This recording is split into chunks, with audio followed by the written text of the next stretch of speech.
Bismillahirrahmanirrahim. Assalamualaikum warahmatullahi wabarakatuh. Salam sejahtera untuk kita semua. Om Swastiastu, Namo Buddhaya, salam kebajikan, Sampurasun. Rahayu Sagung Dumadi. Semoga seluruh makhluk hidup di semesta ini, baik yang kelihatan maupun yang tidak kelihatan, di setiap ruang dan waktu, di semua tingkatan, senantiasa berbahagia. Semoga kita yang masih diamanahi kehidupan, di sisa kehidupan ini, menjadi sumber cinta, sumber kebahagiaan bagi seluruh makhluk di semesta. Mari kita tekadkan mulai saat ini, tidak boleh lagi ada satu makhluk pun yang terluka dan berkurang kebahagiaannya bertemu dengan kita. Para sahabatku, kita akan meneruskan kajian kita tentang hidup yang menakjubkan, dan tak terasa kita sekarang akan memasuki episode yang kelima. Semoga para sahabat semuanya yang sudah menonton episode 1 sampai episode yang keempat sudah bisa menangkap pesan-pesan yang saya sampaikan. Karena yang saya sampaikan ini bukanlah teori, tetapi pengalaman praktek dan harus dipraktekkan. Karena kehidupan yang menakjubkan tentu saja menjadi dambaan setiap orang, setiap makhluk, setiap manusia yang ada di semesta ini. Oleh karena itu tentu saja kita harus bersyukur karena hari ini, saat ini kita masih diberikan kesempatan untuk meneruskan proses belajar ini. Mari kita hadir di sini saat ini sekarang. Kita rasakan keberadaan Sang Hidup pada diri kita karena Dia tidak pernah meninggalkan kita walaupun sedetik pun. Dia tidak pernah tertidur, tidak pernah terkantuk, senantiasa memenuhi seluruh kebutuhan makhluknya. Mari kita puji Dia bersama-sama membaca hamdalah. Alhamdulillahi Rabbil Alamin. Mari kita mohon ridho dan berkahnya. Semoga kajian ini membawa keberlimpahan berkah untuk kita semua. Dan semoga kajian ini bisa mengubah keadaan kita menjadi lebih baik, lebih luas, lebih berkelimpahan, lebih bijaksana, sehingga kita bisa menjadi sumber cahaya bagi seluruh makhluk di semesta ini. Kita sapa asma Allah dengan kelembutan dan cinta, seraya membaca basmalah. Bismillahirrahmanirrahim.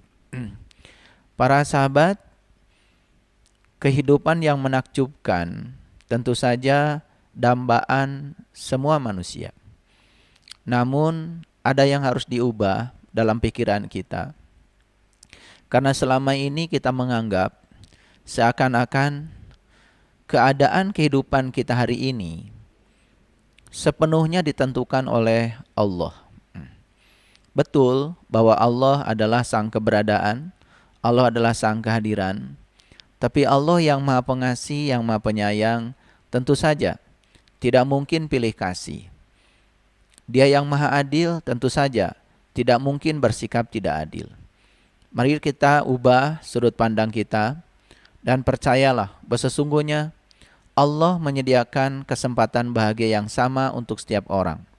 Menyediakan rezeki yang sama untuk setiap orang. Menyediakan kebahagiaan yang sama untuk semua orang. Menyediakan keberlimpahan yang sama untuk semua orang. Lalu yang membedakan tentu saja bukan Allah.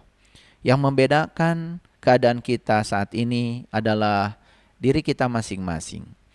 Kalau kita merujuk kepada satu ayat dalam Al-Quran, yang ayat ini sering diucapkan oleh banyak orang.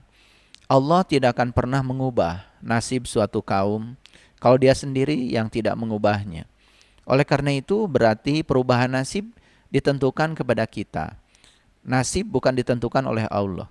Allah itu hanya katalisator. Allah itu hanya fasilitator. Dia adalah sang keberadaan yang mengikuti semua yang diciptakan oleh kita. Allah hanya mengikuti prasangka kita. Demikian dalam sebuah diskusi. Oleh karena itu, mari kita ubah sudut pandang kita bahwa sesungguhnya proses perubahan nasib itu tentu saja harus dimulai dari diri kita sendiri. Oleh karena itu, mari kita teruskan proses belajar kita. Bagaimana sesungguhnya cara merubah nasib itu? Ayat yang saya sampaikan tadi, secara umum sudah diketahui banyak orang, bahwa Allah tidak akan pernah mengubah nasib suatu kaum kalau dirinya sendiri yang tidak mengubahnya. Tetapi pertanyaan mendasarnya adalah, bagaimana cara mengubah nasib? Karena kebanyakan kita kemudian menggunakan prasangka, menggunakan persepsi. Makanya ada orang yang coba mengubah nasib dengan bekerja keras.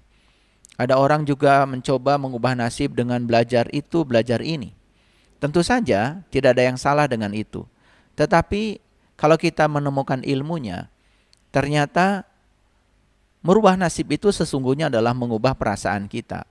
Dan perasaan ada hubungannya dengan pikiran. Jadi mengubah nasib adalah mengubah pikiran dan perasaan kita. Walaupun kita sudah kerja keras, walaupun kita sudah kerja cerdas, kita sudah belajar banyak, tetapi kalau kita gagal mengubah pikiran dan perasaan kita, maka kita pun tidak akan pernah menarik semua yang kita dambakan. Itu yang selama ini barangkali kurang disadari oleh kita semua. Para sahabat, kita akan teruskan proses belajar saat ini, dan kita akan mengungkap lebih banyak lagi rahasia semesta. Tentu saja rahasia ini hanya ditemukan oleh orang-orang yang kreatif. Hanya ditemukan oleh orang-orang yang mau belajar. Dan bersyukurlah kalau kita saat ini masih memiliki semangat untuk belajar. Karena semangat untuk belajar akan membuat kita menjadi selalu cerdas setiap saat. Karena kebodohan itu sesungguhnya terjadi pada saat kita berhenti belajar. Sebelum saya meneruskan kajian kita selanjutnya, tentu saja seperti biasa saya akan mereview beberapa hal penting yang sudah saya sampaikan pada kesempatan sebelumnya. Di kesempatan sebelumnya saya berbicara tentang titik kritis. Jadi titik kritis ya. Jika kita sudah memberikan lebih dari 50% pikiran dan perasaan positif, kita sudah melewati titik kritis. Jadi titik kritis ini adalah 50%. Sekali lagi, jika kita sudah memberikan lebih dari 50% pikiran dan perasaan positif, kita sudah melewati titik kritis. Jadi titik kritisnya itu adalah 50%. Jika kita sudah mengungkapkan 51% saja, lebih dari 50%, satu saja lebih dari 50%, pikiran dan perasaan positif, maka timbangan kehidupan kita sudah berat ke satu sisi. Nah, kalau timbangan kehidupan kita sudah berat ke satu sisi, yang positif, tentu saja disinilah ya awal kebangkitan keberlimpahan. Nanti akan saya gambarkan secara jelas ya dalam papan tulis supaya para sahabat gampang untuk menangkap apa yang akan saya sampaikan. Saya juga akan menyitir beberapa ayat Al-Quran ya, dan kita buka rahasianya karena banyak sekali di Quran itu cerita tentang timbangan. Timbangan kebaikan ya. Ada yang timbangan kebaikannya banyak, ada yang timbangan kebaikannya ringan, ya. Itu bahasa yang sangat luar biasa kalau kita ungkap kedalamannya. Lalu yang kedua, perlu disadari oleh kita semua, pernah nggak para sahabat mengalami sebuah pengalaman di mana mendapatkan hal yang menyenangkan susul menyusul. Jadi ibaratnya berkah itu tidak berhenti-berhenti, datang bertubi-tubi, ya. Atau sebaliknya, pernahkah kita juga mendapatkan hal yang tidak menyenangkan malah justru susul menyusul, ya, datang bertubi-tubi. Ada istilah kan, sudah jatuh ditimba tangga. Nah, istilah ini jangan menjadi acuan ya bagi kita, karena ini istilah yang menurut saya memiliki konotasi energi dengan frekuensi rendah itu, ya. Tentu saja kita ingin yang datang kepada kita susul menyusul itu adalah berkah, hal yang kita cintai dan menyenangkan. Tentu saja kita tidak mau yang datang kepada kita itu susul menyusul hal yang tidak kita inginkan, ya. Kita sepakat ya? Oke. Jadi itu sebetulnya ya susul menyusul kebaikan yang datang kepada kita atau susul menyusul hal yang tidak menyenangkan datang kepada kita, itu artinya sebetulnya hukum tarik menarik sedang bekerja. Nah, dan siapa yang mendatangkan hal baik susul menyusul kepada kita atau hal yang kurang menyenangkan susul menyusul kepada kita, sebetulnya magnetnya adalah diri kita sendiri. Di kajian sebelumnya saya sudah menyampaikan bahwa sesungguhnya diri kita ini adalah semacam benda magnetis yang siap menarik semua yang ada di sekitar magnet itu yang terpengaruh oleh medan magnet kita sendiri, ya. Jadi itu semacam cermin, ya, semacam cermin. Jadi cermin itu kan sebetulnya kerjanya itu adalah memantulkan semua yang datang, ya. Semua cahaya yang datang kepada cermin itu akan dipantulkan. Seperti gema, ya. Saya sudah sampaikan pada kajian sebelumnya. Oleh karena itu maka kita harus hati-hati dengan pikiran dan perasaan kita. Karena pikiran dan perasaan kita adalah energi. Setiap energi adalah frekuensi. Setiap frekuensi adalah vibrasi. Maka pikiran dan perasaan kita tuh setiap saat sebetulnya memancarkan frekuensi, vibrasi yang akan menggetarkan semua hal yang memiliki frekuensi yang sama dengan yang kita pancarkan. Jadi para sahabatku,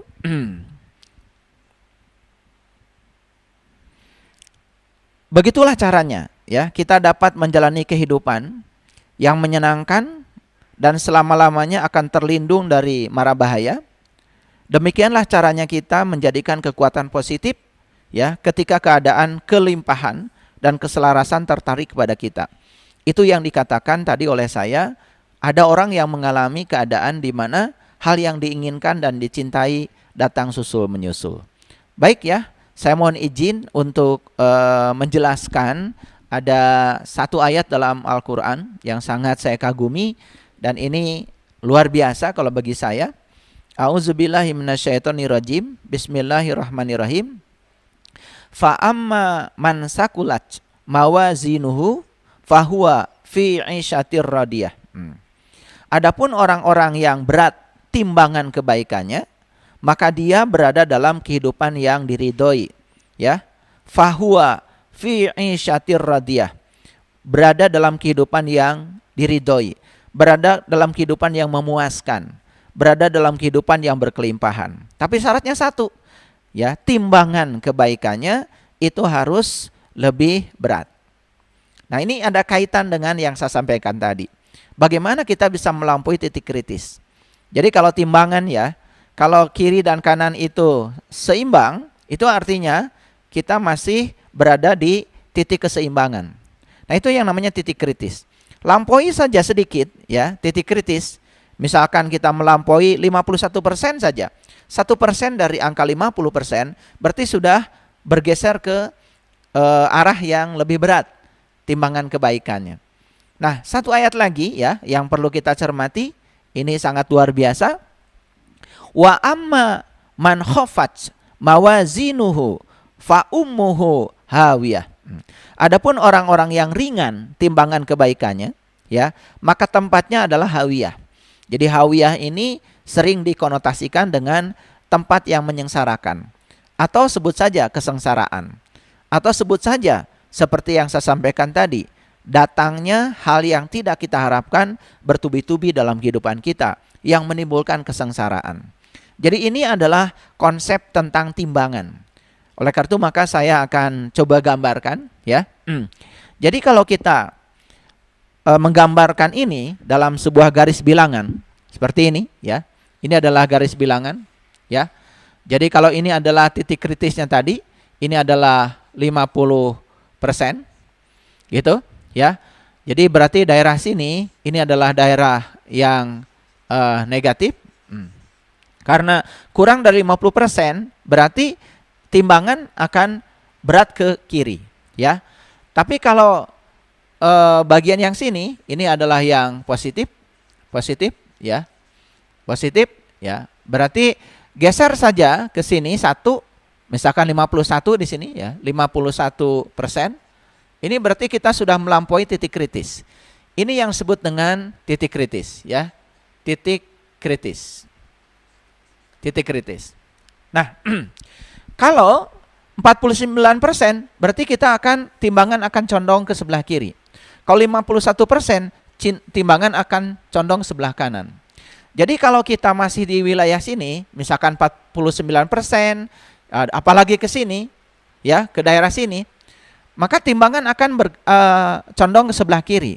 Itu artinya apa? Artinya ya kita akan mengalami ya hal yang tidak menyenangkan bertubi-tubi. Nah, tetapi kalau kita sudah bisa melampaui titik kritis, bergeser 1% saja menjadi 51% ke sebelah kanan, berarti kita sudah memiliki timbangan kebaikan melampaui titik kritis. Itu yang dikatakan di dalam Al-Quran tadi, seperti yang saya sampaikan tadi ya di dalam ayat tadi ya, fa amma man sakulat mawazinuhu fahuwa fi isyatir radiyah. Nah, kira-kira ayat ini kalau digambarkan secara secara sketsa supaya gampang dipahami seperti ini. Jadi para sahabat begini, kalau misalkan ini adalah perasaan. Ini saya sudah berbicara di dimensi perasaan ya. Dan perasaan sudah kita pahami sebelumnya ada kaitan dengan pikiran. Pikiran dan perasaan itu adalah timbal balik. Pikiran itu medan listriknya adalah, medan energinya adalah medan listrik, sedangkan perasaan itu medan energinya adalah medan magnet. Sehingga kalau pikiran dan perasaan ini sudah koheren ya, sudah selaras, baik selaras positifnya maupun selaras negatifnya, itu sangat berbahaya. Ya, kalau selaras positifnya kita akan bertubi-tubi mendapatkan hal yang kita inginkan, tapi kalau selaras negatifnya antara pikiran dan perasaan akan bertubi-tubi mendapatkan yang tidak diinginkan secara terus-menerus. Nah, kita ambil ini perasaan. Sebut saja perasaan ini adalah positif. Ya, saya menggambarkan positifnya 1, artinya apa? Artinya perasaan ini positifnya volumenya belum begitu besar, tetapi sudah melampaui titik kritis. Artinya sudah melampaui 50%, ya. Walaupun 51% itu artinya sudah timbangan berat ke sebelah kanan sebagaimana ayat tadi. Jadi barang siapa yang timbangan kebaikannya ya lebih berat, maka dia akan berada dalam kehidupan yang memuaskan. Tetapi barang siapa yang timbangan kebaikannya lebih ringan, nah ini kan kata-kata dalam Al-Quran luar biasa. Jadi lebih berat atau lebih ringan itu tidak berbicara timbangan keburukan. Kan Qurannya tidak mengatakan barang siapa yang keburukannya lebih banyak, tidak. Tapi barang siapa yang timbangan kebaikannya lebih ringan. Nah ini. Itu artinya ya, kembali lagi pada kajian kita sebelumnya, bahwa ya yang disebut dengan kegelapan itu adalah ketiadaan cahaya. Jadi sebetulnya ketiadaan cahaya atau kehadiran cahaya. Makanya banyak positifnya atau sedikit positifnya begitu. Bukan banyak negatifnya. Nah, barangkali kalau dalam fisika ya, ada yang disebut dengan ion positif, ion negatif. Nah, ion positif itu adalah suatu benda yang ya netralitas kelistrikannya itu terganggu dan dia lebih banyak kalau yang ion negatif lebih banyak memiliki elektron. Nah, yang namanya ion positif bukan lebih banyak memiliki proton, bukan. Karena proton ada dalam inti atom. Tetapi yang disebut dengan ion positif itu dia kekurangan elektron. Jadi kelebihan elektron atau kekurangan elektron. Di ayat ini ya kelebihan kebaikan atau kekurangan kebaikan. Tidak disebut kelebihan keburukan. Itu luar biasa ya. Jadi selaras ya antara dunia fisika dengan dunia metafisika itu sangat luar biasa. Kalau kita mau mengkajinya lebih dalam itu sangat keren sekali. Apalagi kalau kita bisa mengimplementasikannya dalam kehidupan kita. Baik ya, perasaan positifnya cuma 1. Tetapi lumayan, berarti kita sudah di atas titik kritis. Maka di sini akan timbul yang disebut dengan hal yang diinginkan. Hal yang diinginkan. Jadi hal yang diinginkan atau hal yang dicintai, yang kita sukai akan terjadi. Ya, karena sudah saya jelaskan sebelumnya kalau pikiran dan perasaan itu adalah sang pencipta. Jadi itu yang membuat keadaan kita. Lalu Allah itu adalah sang keberadaan, hanya merespon apa yang kita ungkapkan. Oleh karena itu maka nasib kita penentunya adalah diri kita sendiri. Jadi kalau kita mau mengubah nasib, berarti ubahlah pikiran dan perasaan kita. Maka hal yang diinginkan akan dapat 1. Nah, yang luar biasanya kalau ini sudah hal yang diinginkan sudah dapat 1, berarti di sini akan menimbulkan perasaan perasaan lebih positif lagi. Sehingga perasaan kita mungkin saja jadi 2 positifnya, seperti ini. Nah, perasaan positif yang 2 ini akan menimbulkan hal yang diinginkan. Jadi, hal yang diinginkan datang lebih banyak lagi. Mungkin saja di sini jadi 2. Gitu. Nah, ini akan menimbulkan perasaan lebih positif lagi. Sehingga kita akan terus-menerus berada dalam siklus positif. Sehingga yang kita harapkan, yang kita cintai, yang kita inginkan, yang kita dambakan datang bertubi-tubi. Itu yang dikatakan fa'amma man sakulat mawazinuhu fahuwa fi isyatir radiyah. Jadi barang siapa yang berat timbangan amal kebaikannya, maka ya dia akan mendapatkan yang diridhoi bertubi-tubi. Dia akan berada dalam kondisi yang memuaskan. Jadi kalau bahasa Qur'annya kan fi isyatir radiyah. Dia akan berada dalam hal yang memuaskan, hal yang diridhoi, atau berada dalam situasi yang berkelimpahan. Artinya yang diinginkan susul menyusul datang kepada kita. Kan ada istilah ya, yang kaya semakin kaya. Nah, kemudian ada istilah lain ya, yang kurang kaya semakin kurang kaya. Kenapa? Ya, sepanjang tidak bisa mengubah pikiran dan perasaannya, maka nasibnya tidak akan berubah walaupun dia sudah bekerja keras. Makanya kan ada orang dikasih modal 1 miliar, 2 miliar, 3 miliar, berapapun modal yang diberikan kepada dia, maka dia bisnisnya tidak berjalan atau usahanya tidak berjalan, boro-boro menghasilkan untung, modal saja tidak kembali lagi. Itu artinya apa? Karena pikiran dan perasaannya itu masih ringan timbangan kebaikannya. Artinya pikiran positif, perasaan positifnya masih belum melampaui titik kritis. Ya itu. Nah, sekarang kalau kita ganti ya, ini dengan negatif. Misalkan negatifnya 1. Ketika perasaan negatif pasti akan menimbulkan hal yang tidak diinginkan. Berarti yang tidak diinginkan juga akan datang. Nah, di sini tentu saja negatif. Hal yang tidak diinginkan tentu saja tidak diharapkan kedatangannya. Perasaan kita di sini mungkin tambah negatif. Negatifnya jadi 2. Nah, perasaan ini berbahaya, akan menghasilkan hal yang tidak diinginkan lebih banyak lagi. 2 misalkan. Ini akan menimbulkan lagi perasaan lebih negatif lagi. Akibatnya apa? Kita akan berada dalam siklus yang negatif terus-menerus. Sehingga hal yang tidak diinginkan akan datang bertubi-tubi susul menyusul. Nah, barangkali pengalaman ini sudah kita alami. Itulah hebatnya Al-Quran. Luar biasa kalau kita mengkajinya lebih dalam. Sekali lagi, fa'amma man sakulat mawazinuhu fahuwa fi isyatir radiyah. Barang siapa yang berat timbangan kebaikannya, maka dia akan mendapatkan hidup yang memuaskan. Satu lagi ya, ayat ini ya, wa amma man khafat mawazinuhu fa ummuhu hawiyah. Tapi barang siapa yang ringan timbangan amal kebaikannya, maka ya dia akan berada dalam kehidupan yang menyengsarakan. Ini luar biasa para sahabat ya. Tidak disebut barang siapa yang banyak timbangan keburukannya, tidak. Jadi ini bicaranya siapa yang berat timbangan kebaikannya, siapa yang ringan timbangan kebaikannya. Karena yang dibicarakan adalah kekuatan positif. Jadi Quran saja sebetulnya sudah menyatakan hal yang luar biasa. Jadi sebetulnya ya, yang namanya kebaikan itu adalah karena kita sudah menggunakan kekuatan positif yang bernama cinta dalam kehidupan kita. Sebetulnya orang yang melakukan keburukan karena dalam dirinya tidak ada cinta, tidak ada kekuatan positif. Dan itu tidak disebut sebagai kekuatan negatif. Pokoknya ketidakhadiran kekuatan positif itu yang membuat seseorang melakukan keburukan. Jadi orang yang melakukan kebaikan karena dalam dirinya ada kehadiran Tuhan. Orang yang melakukan keburukan karena dalam dirinya tidak ada kehadiran Tuhan. Itu saja sebetulnya ya. Dan itu harus dipahami secara cermat supaya kita tidak salah persepsi dalam memandang kehidupan. Baik ya, ini adalah prolog dari kajian kita yang sebelumnya dan kita akan masuk sekarang lebih dalam lagi. Baik ya, para sahabat, sudah saya jelaskan seperti ini ya. Jadi kalau timbangan kita ingin membeli beras 1 kilo. Pastikan akan dikasih batu 1 kilo di kiri, dan kalau beras itu sudah bisa menyamai batu 1 kilo, itu namanya sudah seimbang. Itu titik kritis. Coba lampaui aja sedikit ya. Berasnya ditambah 1 ons. Itu sudah pasti timbangan akan condong ke beras, ya kan? Nah, tapi kalau misalkan kurang berasnya, timbangan akan condong ke batu timbangan yang 1 kilo.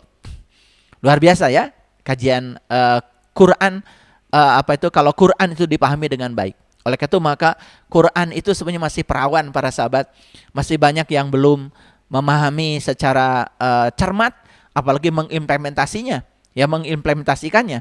Makanya kalau kita hanya meraba bagian luarnya saja, Quran itu ya masih perawan ya. Oleh karena itu maka kita harus masuk ke dalamnya supaya kita mendapatkan manfaat. Kenapa? Karena Quran itu adalah hudan, petunjuk.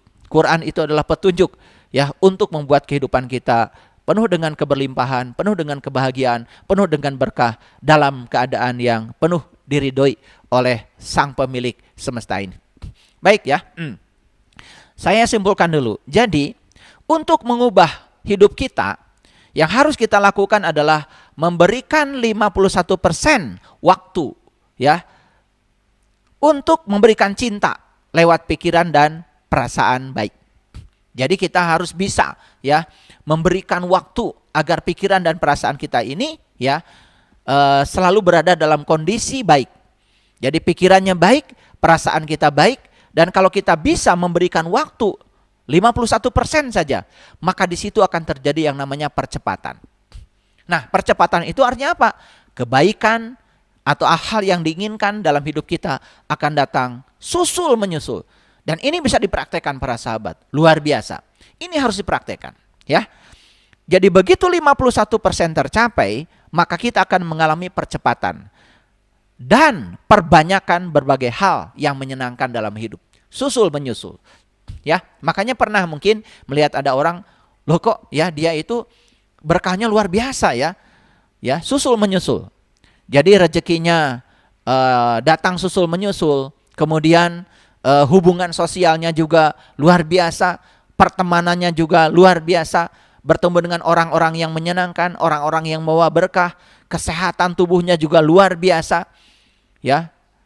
Kan kita banyak menyaksikan yang semacam itu. Cuman kita selama ini terhenti hanya menganggap seakan-akan apa yang terjadi pada mereka itu karena nasib mereka ditentukan oleh Allah.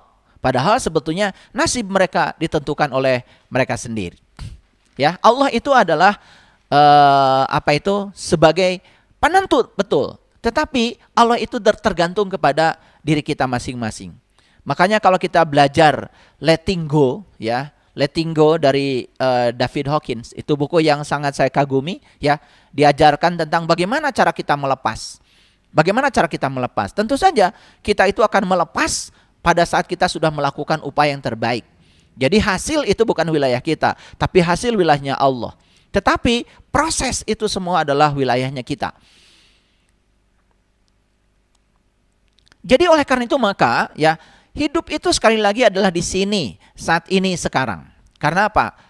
Karena waktu yang sebenarnya yang kita miliki hanyalah saat ini. Masa lalu tinggal sejarah. Masa depan pun masih misteri karena belum tentu kita hidup di masa depan.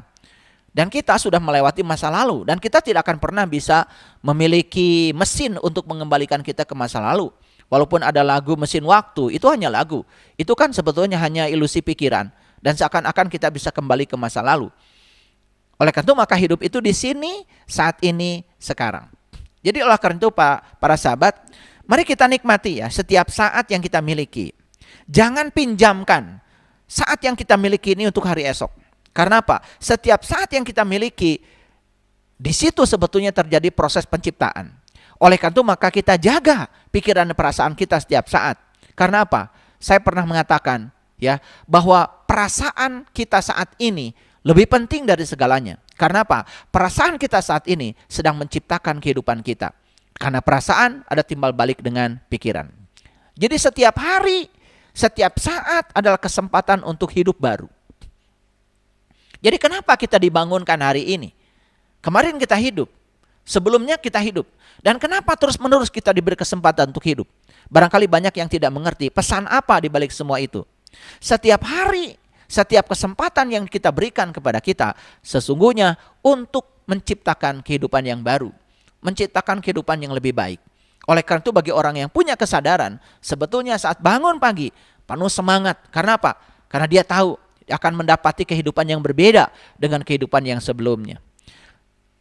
Karena setiap hari kita berdiri di titik persimpangan hidup sebetulnya. Setiap hari itu kita berdiri di titik persimpangan hidup. Ya, terserah. Titik persimpangan itu adalah titik kritis. Kita mau bergeser ke 51% atau kita mau bergeser ke 49%, itu semua pilihan ada pada kita. Tetapi begitu kita bergeser ke 49%, maka kita akan mendapati siklus yang negatif terus-menerus. Begitu kita bergeser ke 51%, kita akan mendapatkan siklus yang positif terus-menerus. Jadi hukumnya cuma dua. Yang kita inginkan datang susul menyusul, atau yang tidak kita inginkan datang susul menyusul. Semua dikembalikan kepada kita semua. Ya, begitu ya para sahabat yang bisa saya sampaikan sebagai pemanasan seperti biasa.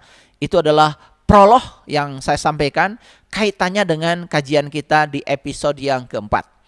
Nah, sekarang kita akan masuk lebih dalam lagi, pahami setiap kata-kata yang saya sampaikan, karena setiap kata yang saya sampaikan itu memiliki makna yang sangat dalam, ya.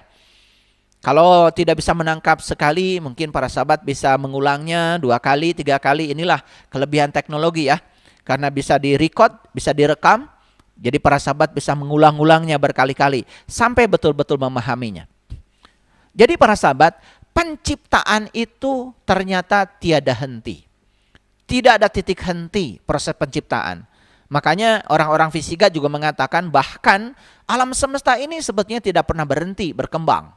Jadi bumi ini, alam semesta ini terus mengembang. Kita tidak melihat kejadian apa-apa di sekitar bumi kita. Padahal sebetulnya ya, laporan dari teleskop yang dipasang di luar angkasa, mereka melaporkan ternyata begitu banyak kejadian di sana. Bahkan yang disebut dengan kematian bintang, kemudian bagaimana bintang-bintang yang mati itu ditelan oleh lubang hitam, bagaimana massa yang masif itu meledak, bahkan itu terus-menerus terjadi. Cuman ya alhamdulillah ya, kejadian itu tidak disaksikan dekat dengan bumi kita, sehingga kita di sini merasa aman, nyaman, seakan-akan bahwa bumi ini statis. Padahal sebetulnya alam semesta ini terus berkembang dan dinamis. Oleh karena itu maka proses penciptaan itu terjadi setiap saat, tiada henti. Jadi setiap saat dalam hidup adalah saat penciptaan. Tiada henti, dan semesta ini berkelimpahan tiada batas. Jadi oleh karena itu ada kata-kata bijak yang sangat luar biasa. Ya, bumi ini sebetulnya cukup buat semua orang yang bersyukur. Tapi bumi ini mungkin saja tidak cukup bagi satu orang yang serakah. Oleh karena itu maka jangan khawatir para sahabat, berapapun penduduk bumi ini ya yang datang dilahirkan, tentu saja ya sang pemilik semesta sudah tahu bagaimana cara untuk mencukupi semua kebutuhannya. Yang paling penting kita bisa menggunakan pikiran dan perasaan kita selalu positif. Apalagi kalau pikiran dan perasaan kita itu bisa melampaui 51%, tentu saja ya semakin volume pikiran dan perasaan kita semakin positif, maka hal yang positif akan semakin datang bertubi-tubi dalam kehidupan kita. Itu yang disebut dengan keberlimpahan. Oleh karena itu ya, mari kita ajukan sesuatu permohonan dengan jelas ya lewat pikiran dan perasaan kita. Jadi barangkali kita sering mengatakan, kok ya permohonan saya tidak dikabul.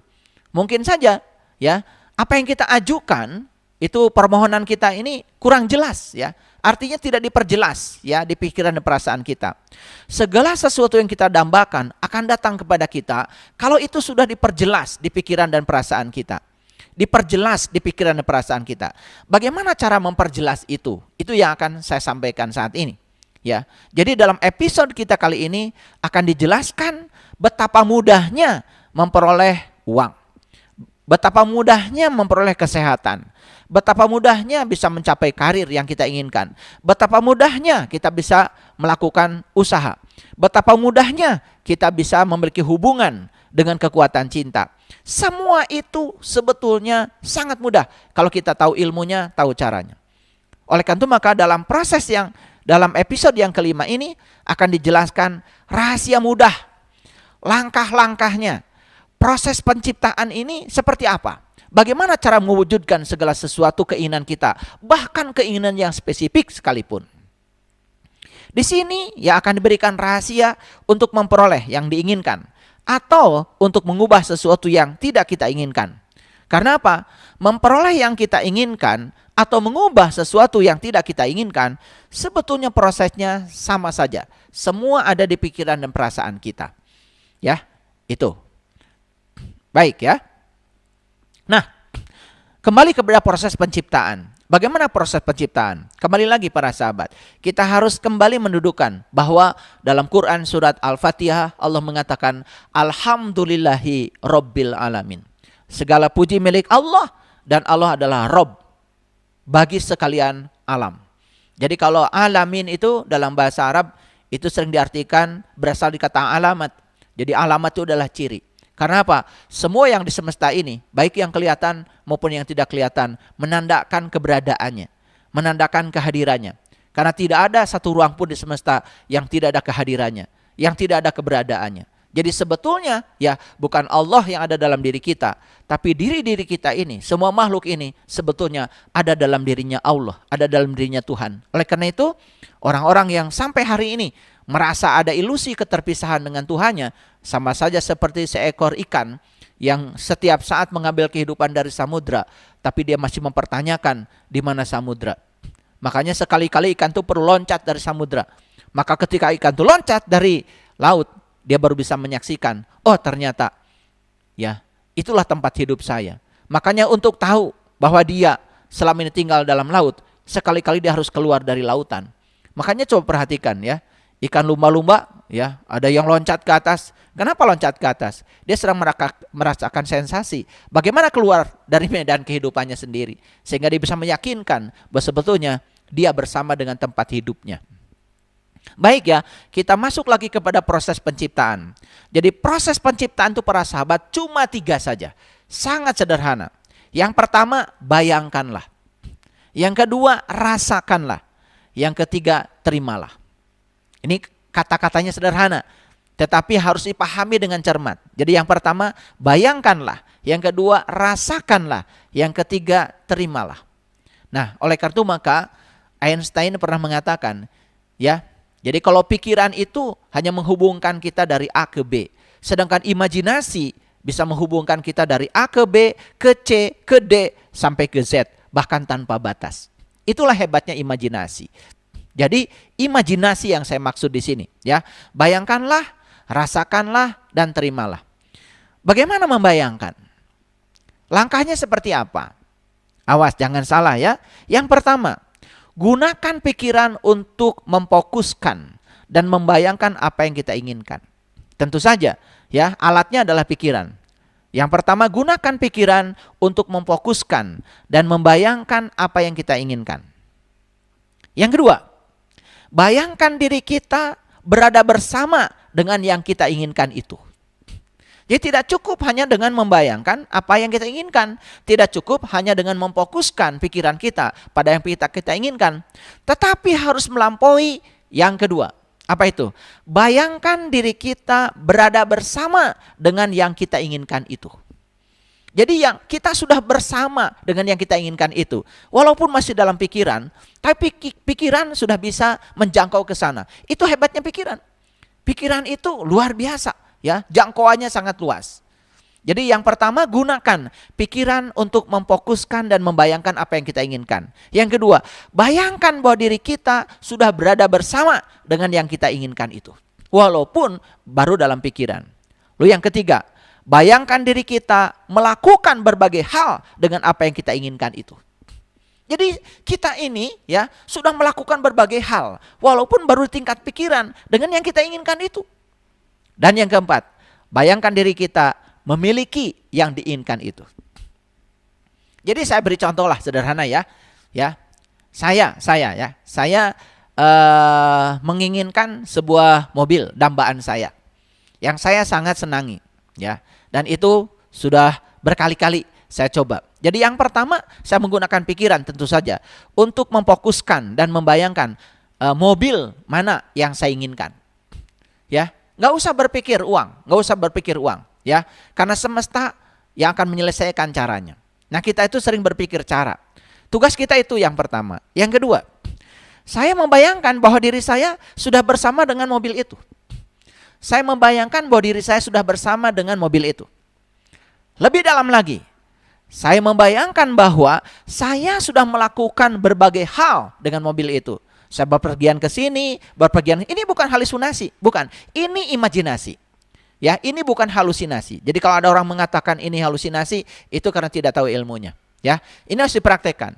Ya, saya seakan-akan sudah melakukan berbagai hal dengan mobil yang saya impikan itu. Saya sudah pergi bersama keluarga, itu nggak apa-apa. Itu imajinasi. Nah, saya perlu kasih tahu ya para sahabat, coba ya, produk teknologi yang hari ini kita nikmati, kan sebenarnya hasil imajinasi. Mungkin 5.000 tahun yang lalu orang mengatakan impossible. Tapi sekarang orang mengatakan I am possible. Jadi impossible itu menjadi I am possible. Itu sebabnya ya, kalau kita berada di tataran ruang dan waktu, kita akan terjebak oleh hukum kausalitas, sebab akibat. Tapi begitu kita melampaui ruang dan waktu, masuk dalam dimensi kuantum, masuk dalam dimensi energi, apa yang terjadi? Di situ kita akan memasuki yang namanya probability. Artinya kemungkinan lebih banyak lagi. Itulah hebatnya ya. Dan itu sudah diramalkan oleh fisika kuantum. Ya, bahwa apa yang dapat kita bayangkan sebetulnya itu sudah ada barangnya, sudah ada kejadiannya saat ini. Cuman apa? Hanya soal waktu untuk hadir dalam kehidupan kita. Kita yang harus menariknya. Jadi para sahabat, sekali lagi ini agak dalam ya.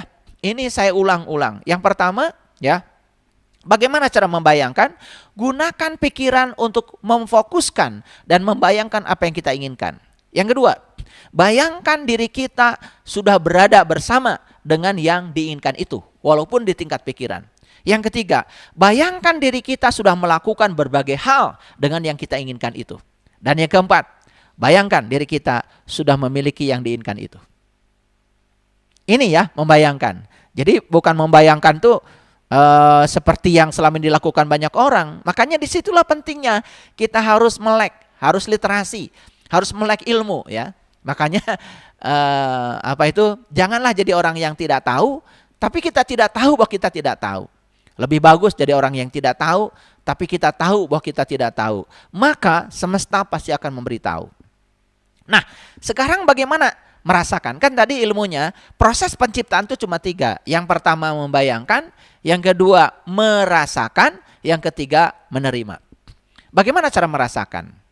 Baik para sahabat, merasakan pun ada prosesnya. Yang pertama ya, pada saat bersamaan dengan membayangkan tadi, pada saat bersamaan nih dengan membayangkan tadi, jadi ini di dimensi pikiran tadi, tapi cuman ini di dimensi perasaan, kita harus merasakan cinta terhadap yang kita bayangkan itu. Kita maksudnya cinta dimaksud apa? Cinta itu kan kekuatan positif. Jadi kita merasakan hal positif ya dengan yang kita bayangkan itu. Itu pada saat bersamaan dengan membayangkan, kita harus merasakan kekuatan positif terhadap apa yang kita bayangkan itu. Jangan ada ketiadaan kekuatan positif. Yang kedua, kita harus membayangkan dan merasakan berada bersama dengan yang kita inginkan itu. Jadi kalau tadi kan langkah kedua dalam membayangkan ya, kita memikirkan seakan-akan kita sudah bersama dengan yang kita inginkan. Nah, di sini kita merasakan seakan-akan sudah bersama dengan yang kita inginkan. Lalu langkah yang ketiga, kita harus membayangkan dan merasakan berbagai hal bersama yang diinginkan itu. Pada langkah membayangkan tadi, langkah yang ketiga kan kita ya memikirkan seakan-akan kita sudah merasakan berbagai melakukan berbagai hal dengan yang kita inginkan itu. Nah, di sini kita bukan melakukan berbagai hal saja, tetapi merasakan bahwa kita sudah melakukan berbagai hal dengan yang kita inginkan itu. Dan yang keempat, kita harus membayangkan dan merasakan memiliki yang kita inginkan itu. Nah, inilah membayangkan itu dalam dimensi medan listrik di pikiran, sedangkan merasakan dalam dimensi medan magnet itu terjadi dalam perasaan. Makanya begitu koheren antara pikiran dan perasaan, maka disitulah yang namanya realitas akan datang kepada kita. Bahkan ya, realitas akan yang datang kepada kita, yang kita inginkan akan datang bertubi-tubi. Ya, sekali lagi, yang tidak diinginkan pun bisa datang bertubi-tubi kalau kita tidak mampu mengubah pikiran dan perasaan kita. Jadi para sahabat ya, imajinasi kita menghubungkan kita dengan apa yang kita inginkan. Jadi saat kita berimajinasi, sebetulnya kita sudah terhubung dengan yang kita inginkan itu. Karena imajinasi itu menghubungkan. Sekali lagi, imajinasi itu menghubungkan. Sekali lagi, pahami bahwa pikiran adalah energi, pikiran adalah vibrasi, pikiran adalah frekuensi. Saat kita sedang mengimajinasikan, membayangkan, berarti sebetulnya pikiran sedang memancarkan frekuensi, sedang memancarkan vibrasi. Oleh karena itu maka saat pikiran sedang membayangkan, maka saat itu sebetulnya kita sudah terhubung dengan yang kita inginkan. Nah, keinginan kita dan rasa cinta itu yang menciptakan magnet. Jadi saya sudah mengatakan bahwa diri kita adalah magnet. Di mana sesungguhnya kutub magnet itu? Para sahabat sudah tahu ya, waktu SD belajar yang namanya magnet itu punya dua kutub. Ya, seperti ini ya, saya gambarkan. Magnet itu punya dua kutub ya. Jadi kalau ini adalah magnet, sebut aja magnet batang. Jadi banyak sekali di laboratorium bentuk-bentuk magnet. Ada magnet batang, ada magnet uhu, ya, macam-macam bentuk magnet. Ya, yang jelas kalau ini magnet batang, ya, maka dia punya dua kutub. Ini utara, ini selatan. Dan kalau ini dipotong segini, ya, digergaji, dipotong bahan magnet ini, dia tetap aja. Tidak mungkin magnet itu memiliki utara saja. Pasti ada utaranya, ada selatan. Makanya magnet itu tidak pernah monopol. Tidak pernah monopol. Ya, dia selalu dipol.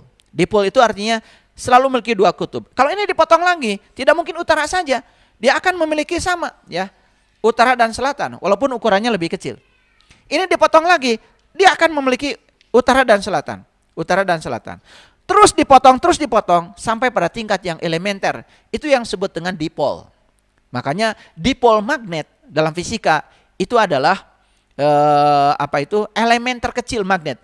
Apa itu? Tiada lain adalah atom. Makanya dalam atom itu ada inti atom, ada elektron yang bergerak mengelilingi inti. Dan ketika elektron bergerak mengelilingi inti, dia seperti arus listrik. Makanya dalam fisika itu yang namanya dipol magnet, rumusnya M, itu tiada lain adalah berapa besarnya arus, berapa besarnya luas. Jadi ketika arus listrik dikalikan luas yang dikelilinginya, itu yang disebut dengan dipol magnet. Nah, itulah yang disebut dengan magnet elementer. Maka magnet tidak pernah monopol, selalu dipol. Nah, jadi kalau magnet aja dipol, ada utara selatannya. Kalau tubuh kita magnet, di mana sebetulnya kekuatan magnet tubuh kita? Satu di pikiran, itu utaranya. Satu di perasaan, itu adalah selatannya. Jadi kalau pikiran dan perasaan ini, itu adalah bagian yang paling kuat. Maka oleh karena itu maka pikiran dan perasaan berpadu, itu yang menjadi sifat magnetis. Maka diri kita ini adalah magnet. Kalau diri kita magnet, kan diri kita bisa menarik semua ya hal yang di sekitar magnet kita. Terserah kita mau menarik apa. Mau menarik yang positif atau menarik negatif, semua urusan ada pada kita. Jadi dari sini bisa paham ya para sahabat. Ya, ini saya jelaskan aspek sainsnya supaya semuanya mengerti. Baik ya. Jadi keinginan kita dan rasa cinta itu menciptakan magnet. Sekali lagi, yang saya maksud dengan rasa cinta itu adalah kekuatan positif, bukan rasa perasaan, ya. Gitu. Makanya manusia itu cuma dua. Ada yang kehadiran cinta, ada yang tidak kehadiran cinta. Makanya begitu kita sadar bahwa diri kita punya cinta, itu kekuatan positif. Tugas berikutnya adalah menggunakan kekuatan positif itu. Nah, menggunakan kekuatan positif namanya mencintai. Jadi banyak orang yang punya cinta. Dia punya kekuatan positif, tapi dia tidak mampu menggunakan kekuatan positif itu. Ya, makanya dia punya cinta tetapi tidak bisa mencintai. Nah, keinginan kita dan rasa cinta menciptakan magnet. Jadi mengerti ya, keinginan berasal dari pikiran, rasa berasal dari perasaan, dan itu akan membentuk kutub-kutub magnet. Makanya kalau digambarkan medan magnetnya seperti ini para sahabat. Jadi bagian yang ini itu, jadi magnet itu ya punya yang disebut dengan garis gaya magnet. Ya seperti ini, keluar dari utara masuk ke selatan. Ini juga sama, keluar dari utara masuk ke selatan. Nah, bagian yang sini terus begitu ya. Gitu. Ini juga sama. Nah, perhatikan ya, bagian yang sini ini kalau digambarkan semuanya, ini kan bagian yang paling rapat. Bagian yang paling rapat. Bagian yang paling rapat. Tapi bagian sini renggang. Itu artinya bagian sini kekuatan magnetnya kuat. Bagian sini kekuatan magnetnya kuat. Dan ternyata bumi kita pun sebetulnya dipol. Karena bumi ini punya kutub utara magnet, punya kutub selatan magnet. Bayangkan ya, bumi saja magnet. Jadi sebetulnya semua yang di alam ini bersifat magnet para sahabat. Cuman kita tidak pernah menyadari. Kalau tubuh kita ini istrinya cuma 2. Tubuh kita isinya cuma 2. 1 listrik, 2 kimia. Makanya kalau sistem kelistrikan dan kimiawi tubuh kita bagus, maka tubuh ini akan memproduksi hormon-hormon yang menyehatkan. Tubuh kita menjadi sangat sehat, tidak mudah sakit. Sebaliknya ya, kalau sistem kelistrikan, sistem kimiawi dalam tubuh kita itu kurang bagus, itu yang menyebabkan tubuh kita sangat rentan terhadap penyakit. Ya, jadi disinilah pentingnya peran diri kita dalam proses penciptaan. Yuk, kita mau berperan apa dalam proses penciptaan gitu? Ulangi ya, proses penciptaan cuma 3. Membayangkan, merasakan, kemudian menerima.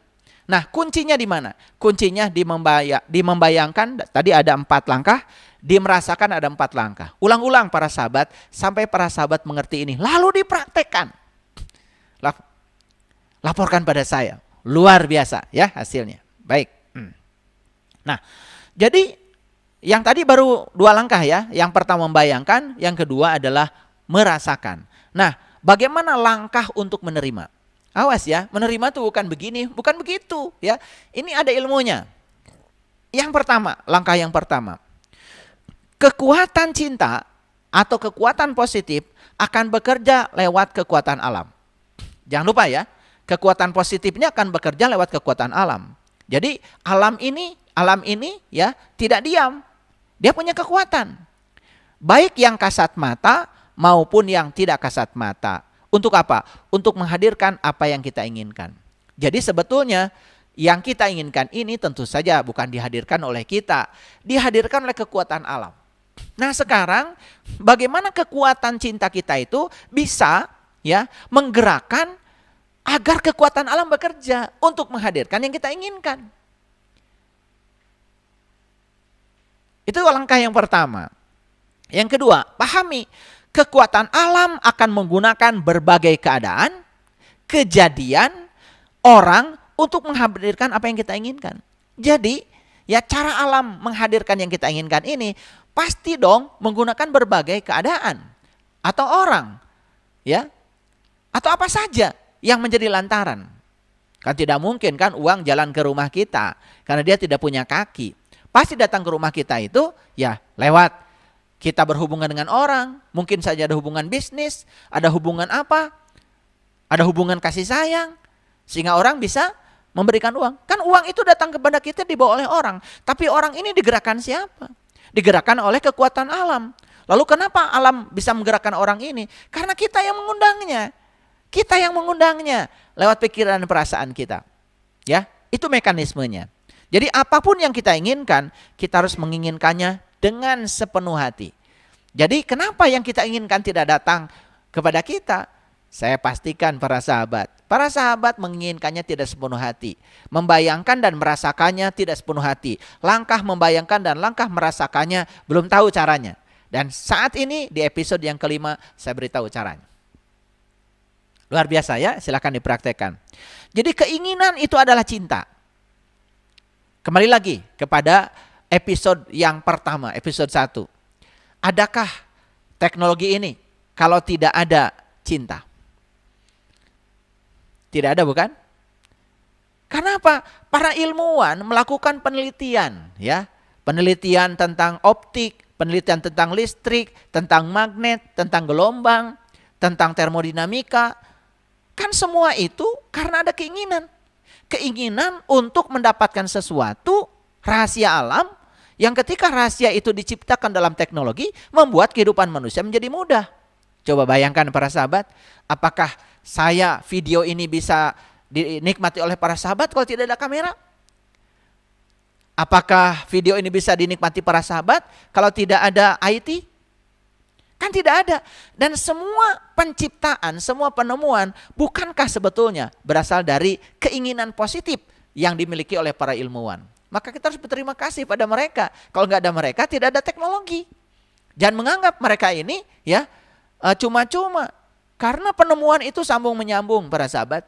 Dan tidak ada satu penemuan yang berdiri sendiri, ya. Semua penemuan itu bersambung menyambung. Makanya kalau dalam riset selalu ada yang disebut dengan rekomendasi atau saran. Jadi riset ini bisa dilanjutkan untuk kondisi yang berbeda. Itu kan biasanya seorang peneliti ngasih saran di akhir kesimpulannya. Dan saran itu untuk ditindaklanjuti oleh peneliti berikutnya. Karena apa? Keterbatasan waktu. Ya, karena apa? Kan tidak ada orang yang abadi. Tetapi ilmu pengetahuan abadi. Sambung menyambung. Itulah luar biasanya. Makanya tidak ada satu barang pun yang saat ini dinikmati oleh kita hasil kita sendiri, bukan? Bahkan kita tidak pernah memakan beras hasil tanaman kita. Mungkin, ya. Karena apa? Beras yang kita makan hari ini kan hasil tanaman orang lain. Betul nggak? Tidak ada orang makan beras sekalipun petani. Petani tidak ada yang kemudian menunggu untuk makan nasi 3 bulan sampai beras yang ditanam oleh dirinya itu jadi, kan tidak, ya. Jadi saat petani itu nanam padi, dia juga harus makan, bukan? Dan bisa jadi yang dia makan bukan beras hasil tanamannya, hasil orang lain. Jadi sebetulnya dalam hidup ini kita sangat banyak utang budi, bukan, kepada banyak orang. Jadi kalau kita sadar bahwa kita banyak utang budi kepada banyak orang, mana mungkin kita melakukan keburukan dalam hidup. Baju yang saya pakai ini, entah berapa ribu orang yang terlibat. Siapa yang nanam kapasnya saya juga nggak tahu. Siapa yang memanjat sehingga kapas itu bisa dipanen saya juga tidak tahu. Siapa yang memintal menjadi benang saya tidak tahu. Siapa yang memintal menjadi kain saya juga tidak tahu. Ya, saya tahunya yang menjahit ya saya tahu. Setelah jali kain yang menjahitnya saya tahu. Cuma satu aja, tukang jahitnya saya tahu. Tapi siapa yang bikin kancing saya juga tidak tahu. Siapa yang bikin pewarna ini saya juga tidak tahu. Jadi kalau saya pakai baju ini dengan kesadaran, para sahabat, betapa banyak di satu barang yang saya pakai saja ribuan bahkan jutaan orang terlibat. Jadi sebenarnya kita tuh punya banyak utang budi. Spidol ini bukan buatan saya. Mic yang saya pakai bukan buatan saya. Dan mic ini tercipta dari berbagai elemen. Setiap elemen ada penciptanya. Bayangkan, ada kabelnya, siapa yang menciptakan kabel? Siapa yang menemukan konduktor? Aduh, kalau kita berpikir seperti itu ya, kita ini hidup jadi malu ya. Kita sudah berkarya apa dalam kehidupan ini?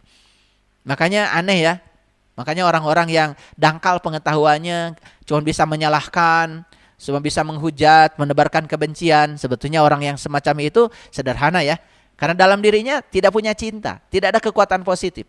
Ya, tidak ada cahaya dalam dirinya. Yang ada cuma kegelapan. Ya, makanya ada cinta atau tidak ketiadaan cinta. Itu aja ya para sahabat. Nah, dalam menerima ini, jadi yang pertama, kekuatan cinta akan bekerja lewat kekuatan alam. Baik yang kasat mata atau yang tidak kasat mata. Untuk menghadirkan apa yang kita inginkan. Yang kedua, kekuatan alam akan menggunakan berbagai keadaan, kejadian atau orang untuk menghadirkan apa yang kita inginkan. Yang ketiga, apapun yang kita inginkan, kita harus menginginkannya sepenuh hati. Bagaimana kita membayangkannya? Bagaimana kita merasakannya? Yang keempat, keinginan adalah cinta. Bila keinginan tidak meletup-letup, atau keinginannya itu biasa-biasa saja, tidak meletup-letup di dalam diri kita nih, maka kita tidak akan memiliki kekuatan yang cukup untuk menuai kekuatan cinta itu. Artinya, keinginan itu harus meletup-letup ya. Harus meletup-letup, harus kuat di sini. Makanya, kenapa ya? Di dalam bahasa Arab ada yang namanya tekad. Yang disebut dengan malak, milik, yang kemudian sering disebut malaikat, ya. Itu kan sebenarnya tekad. Jadi keinginan yang meletup-letup itu, keinginan yang meletup-letup, keinginan yang sungguh-sungguh, ya. Kita menginginkannya. Makanya kalau kita keinginannya biasa-biasa saja, itulah yang membuat magnet kita tidak cukup untuk menarik yang kita inginkan, ya. Kita harus mendambakan apa yang diinginkan itu, ya, dengan sepenuh hati. Karena keinginan adalah perasaan cinta. Ingat ya, keinginan itu tidak buruk. Karena keinginan untuk mendapatkan sesuatu yang positif. Misalkan kita ingin uang kita banyak. Agar kita bisa berbagi, bisa menolong banyak orang, bisa menyelamatkan banyak orang, bisa menyekolahkan banyak orang yang putus sekolah. Keinginan itu kekuatan cinta para sahabat. Ya, keinginan itu kekuatan cinta. Ya, jangan terjebak oleh kata-kata. Ya, perhatikan substansi yang saya sampaikan. Dan kita harus memberikan cinta untuk menerima apa yang kita sukai. Jadi ya, saya sudah sampaikan ya, bagaimana rasa kita terhadap uang, bagaimana rasa kita terhadap hubungan, bagaimana rasa kita terhadap kesehatan. Rasa kita terhadap semua itu menentukan.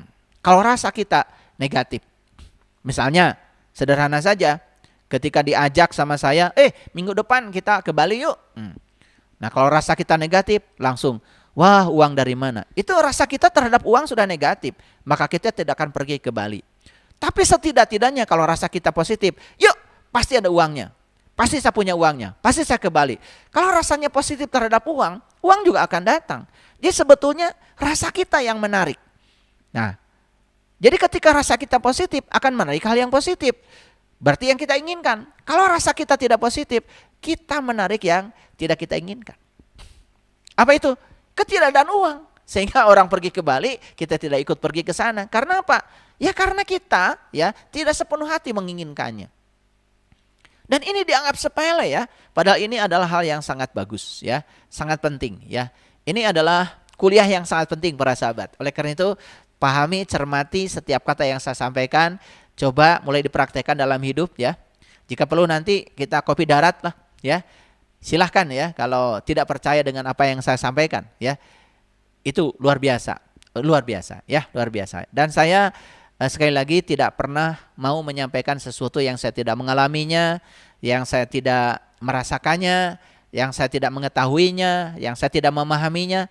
Saya tidak berani menyampaikan sesuatu yang cuma apa kata orang. Yang saya sampaikan ini adalah apa kata saya, sudah teralami oleh saya sendiri dan sekarang saya bagikan. Ya, semoga ini bisa menginspirasi para sahabat semuanya. Nah, sekarang bagaimana cara kita memberikan cinta? Artinya apa? Bagaimana kita memberikan kekuatan positif pada pikiran dan perasaan kita. Jadi kembali lagi ya, pada proses penciptaan tadi. Bayangkan, rasakan ya, kita sudah memiliki apa yang kita inginkan itu. Jangan menyimpang dari itu. Jangan menyimpang dari itu, apapun ya. Tentang berat badan, kita juga membayangkan, menginginkan berat badan ideal yang kita inginkan berapa sih? Ya, saya tingginya 170. Dan saya tetap ya menjaga supaya berat badan saya 70 kilo. Jadi saya tidak pernah kekurangan berat badan, tidak pernah kelebihan. Selalu di situ 70 kilo, 70 kilo, 70 kilo ya. Karena aturannya kalau tinggi saya 170 maka berat badan yang ideal yang diizinkan semesta kan 70. 170 dikurangi 100. Itu rumus ya. Itu rumus dari orang-orang yang sudah melakukan riset ya. Itu ideal ya, idealnya seperti itu. Ya, kita harus punya imajinasi ya. Terhadap berat badan aja harus punya imajinasi. Jadi kalau kita tidak punya imajinasi walaupun makan ketat ya tetap saja mungkin saja ya berat badan kita tiba-tiba meral gitu ya, melampaui atau yang namanya obesitas. Ya, sama bepergian ya, hubungan, silahkan kita punya berbagai hal yang didambakan dalam hidup. Ya, hukum tarik menarik itu hanya menyalin apa yang kita ungkapkan. Sekali lagi, hukum tarik menarik itu hanya menyalin saja. Kalau menyalin itu kan berarti hanya memindahkan, ya. Jadi persis ya, hukum tarik menarik itu kalau diumpamakan seperti ini, seperti ya mesin fotokopi lah, ya. Mesin fotokopi. Bahkan mesin fotokopi itu ya bahayanya kan.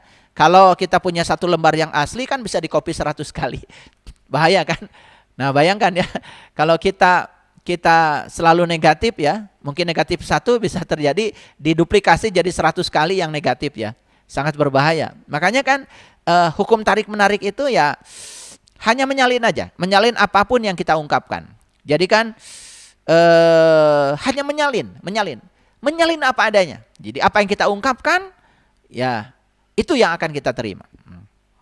Makanya ada kata-kata bijak ya. Iman itu adalah meyakini yang belum kita lihat. Balasannya iman apa itu?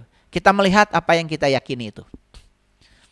Iman adalah meyakini yang belum kita lihat.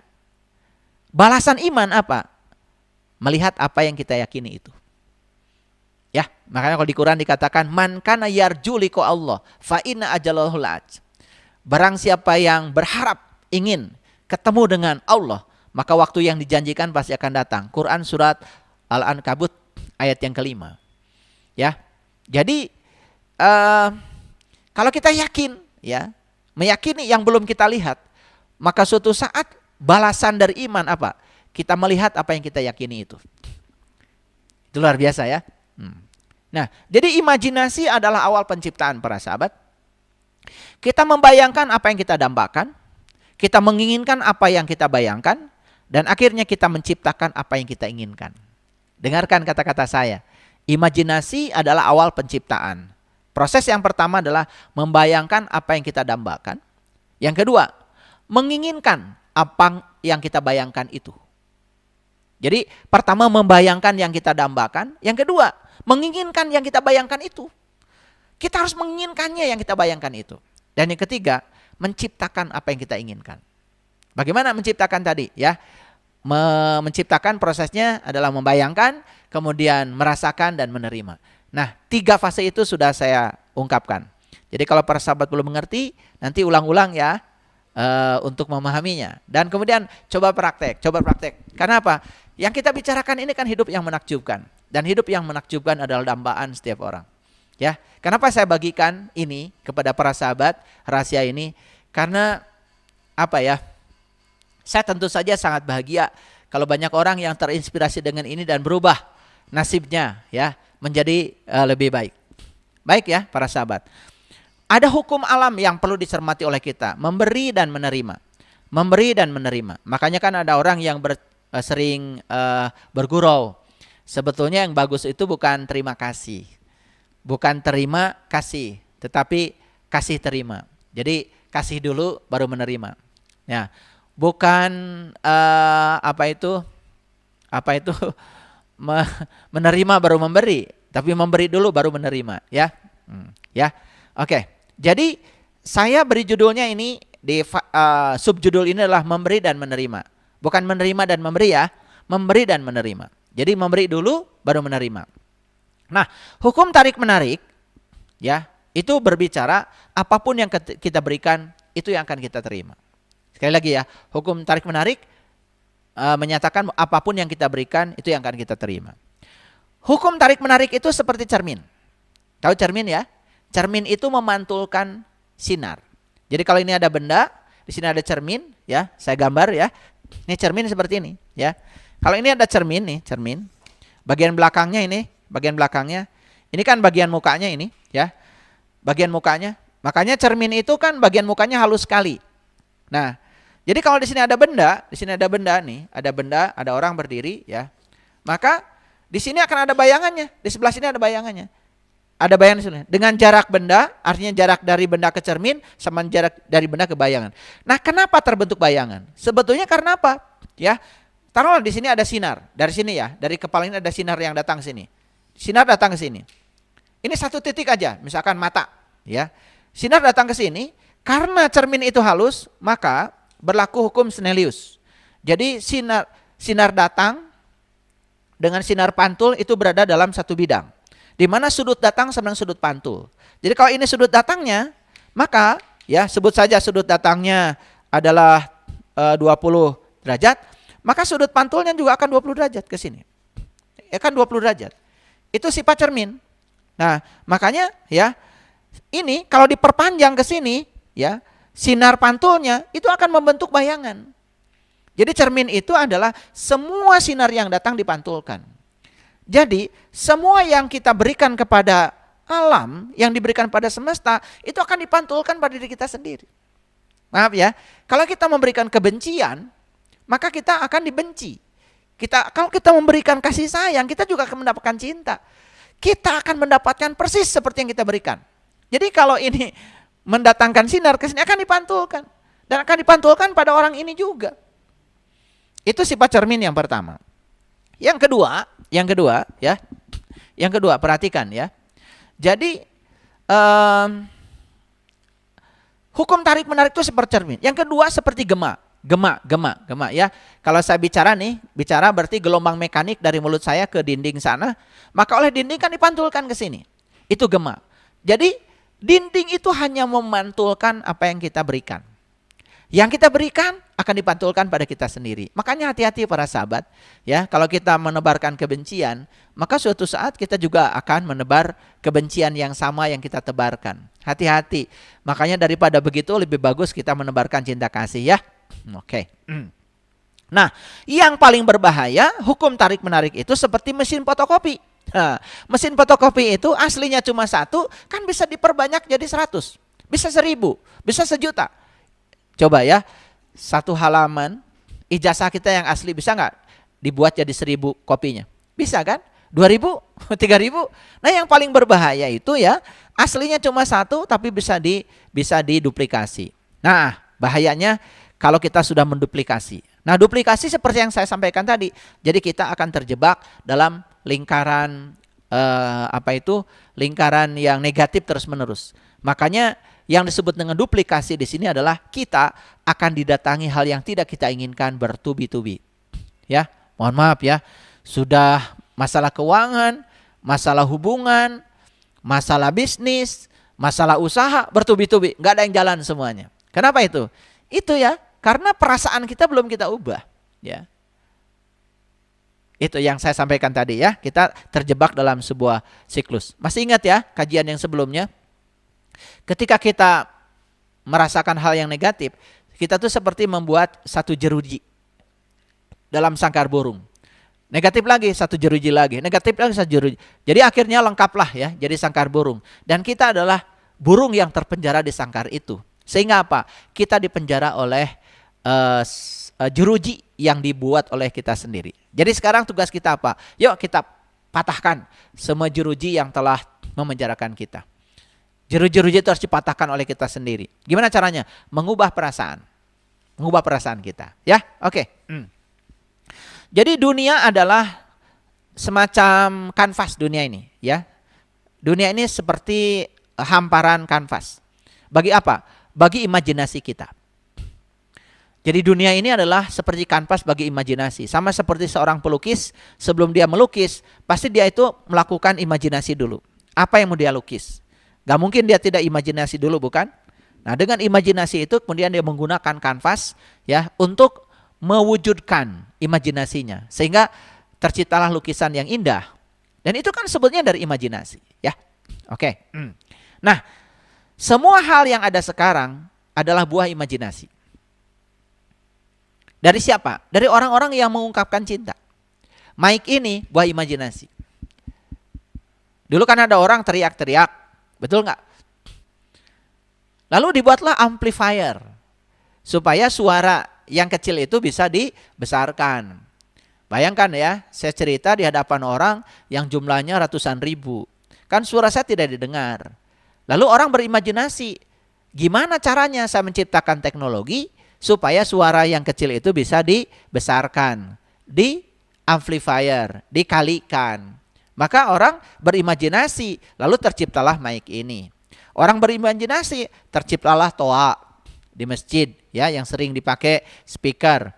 Orang berimajinasi, bagaimana supaya ya suara yang falas pun bisa diedit sehingga keluar suaranya kan semua yang kita saksikan sekarang itu adalah buah imajinasi. Kalau tidak ada yang berimajinasi, tidak ada teknologi hari ini. Oke, ya. Kita sadar dengan itu ya. Baik. Jadi imajinasi dari orang-orang yang mengungkapkan cinta. Dan semua produk teknologi pasti dari orang-orang yang memiliki kekuatan positif. Kamera ya, kamera. Sekarang ini kamera tuh udah luar biasa ya, resolusinya sangat luar biasa. Bahkan kamera ada yang bisa direndam di air, ya, bahkan tidak bisa masuk air. Sehingga ketika orang masuk ke dalam air, semua peristiwa di dalam air bisa direkam, bisa diabadikan. Kita bisa nonton ya, bagaimana video-video tentang kehidupan dalam air, satwa dalam air, luar biasa kan? Itu kameranya kan masuk ke dalam air. Itu kan semua buah dari imajinasi dan lain sebagainya. Tidak mungkin saya kupas satu persatu. Ya, yuk kita sadari sekarang. Sewaktu kita membayangkan apapun yang positif, yang kita inginkan dan kita senangi, berarti kita sedang merasakan cinta terhadapnya. Ulangi ya. Sewaktu kita membayangkan apapun yang positif, yang kita inginkan dan yang kita senangi, berarti kita sedang merasakan cinta terhadap yang kita bayangkan itu. Itulah yang kita berikan. Dan itu pula yang akan kita terima. Jadi itu yang dimaksud dengan memberi dan menerima. Ya, memberi dan menerima. Bagaimana cara memberi? Berarti memberi itu adalah membayangkan Apapun yang positif, ya, yang kita inginkan, yang kita senangi, saat kita membayangkan itu, berarti kita sedang merasakan cinta terhadapnya. Itu yang dimaksud dengan memberi. Makanya apapun yang kita berikan, dan itu pula yang akan kita terima. Ya, yang kita bayangkan itu harus datang dari rasa cinta, dari kekuatan positif. Tidak boleh membahayakan orang lain. Ya, karena apa? Membahayakan orang lain itu berarti mengalami ketiadaan cinta. Ya, kalau kita membayangkan bagaimana mencelakakan orang lain, itu bukan berasal dari cinta itu. Itu dari ketiadaan cinta. Dan itu juga yang akan terjadi. Mohon maaf ya, kan ada orang yang ingin jahil kepada orang lain, lalu melakukan sesuatu tindakan yang mencelakakan orang lain. Itu jelas tindakan yang dilakukan dia itu bukan berasal dari cinta. Itu berasal dari ketiadaan cinta. Apa yang terjadi? Dikiranya buat orang lain? Tidak. Itu buat dirinya sendiri, ya. Dan itu akan kembali pada dirinya sendiri, ya. Makanya orang yang ingin mencelakakan orang lain, yang pertama celaka ya sudah dirinya sendiri. Jadi kalau kita menggenggam bara, ya, mau dilemparkan pada orang lain, kan yang terbakar pertama adalah tangan kita. Itu yang tidak disadari, karena kita menganggap seakan-akan jahil, jahat itu buat orang lain. Padahal jahil, jahat itu sebetulnya buat diri kita sendiri. Nah, saya ingin menjelaskan lebih jauh. Tadi kan saya sudah menjelaskan secara rinci bagaimana memberi dan menerima. Jadi memberi itu adalah seperti yang saya sampaikan sebelumnya, ya. Jadi kita memberikan cinta kepada yang kita inginkan, ya, memberikan cinta pada yang kita inginkan, itu namanya memberi, ya. Nah, sekarang bagaimana kekuatan cinta? Bagaimana imajinasi? Para sahabat, kalau para sahabat tahu, kekuatan cinta dan imajinasi ini adalah dua kata kunci yang sangat fantastis, sangat luar biasa, ya. Kenapa? Kekuatan positif yang namanya cinta tak memiliki batas. Sudah saya jelaskan ya sebelumnya. Bisa memberikan vitalitas, bisa memberikan kebahagiaan, bisa memberikan gairah hidup, bisa memberikan kesehatan. Bahkan semua yang diberikan itu berada pada tingkat yang jauh dari ekspektasi pikiran kita sendiri. Nah, selama ini kenapa kita tidak memperolehnya? Karena pikiran kita yang telah membatasi semua itu. Padahal kekuatan positif itu memiliki kekuatan yang tanpa batas. Nah, sebaliknya ya, saya sudah jelaskan. Kalau ya perasaan negatif itu kan ada titik terendahnya. Karena begitu orang itu bertubi-tubi mendapatkan yang tidak dia inginkan, pasti kan dia akan bangkit. Bahkan ada orang yang dibangkitkan justru pada saat dia sudah mencapai titik nadir. Jadi kalau perasaan negatif itu sebetulnya ada titik batasnya, ada titik nadirnya. Ada titik terendahnya, bahkan itu bisa jadi titik kebangkitan. Tapi kalau perasaan positif itu boleh kita merasakan kekuatan positif yang tanpa batas. Kenapa? Kekuatan positif itu tanpa batas. Itu yang saya sebut fantastis. Jadi tugas kita sekarang apa? Menerobos batas-batas bagi kehidupan kita dengan imajinasi. Jadi imajinasi itu bisa menerobos. Para sahabat pernah nonton film. Mungkin kita nonton film 10 tahun yang lalu. Saat itu masih imajinasi. Tapi 10 tahun yang akan datang, apa yang diimajinasikan sudah nyata menjadi produk teknologi. Ya toh? TV layar datar. Mungkin dulu baru imajinasi. Pada saat orang masih berpikir pakai TV yang ada pantatnya itu. Yaitu menggunakan elektron gun. Jadi elektron gun itu ya, ada apa itu yang disebut dengan penembak elektron. Dan kemudian memasuki medan listrik, kemudian disimpangkan oleh medan listrik sehingga menyebar. Kemudian disiapkan layar, terjadi peristiwa perubahan ya dari tumbukan elektron sehingga terjadilah yang disebut dengan warna-warni. Sehingga kita bisa melihat warna-warni cahaya. Itu dulu masih zaman elektron gun. Nah, saat itu mungkin orang baru berimajinasi bagaimana nanti layar TV itu datar aja, biar kalau ditempel di dinding tuh nggak ada pantatnya. Saat itu imajinasi loh. Dan sekarang lahirlah TV layar datar. Dan sekarang apa yang terjadi? Bahkan TV itu nggak ada dindingnya, nggak ada figuranya, gambarnya full, semua layarnya full.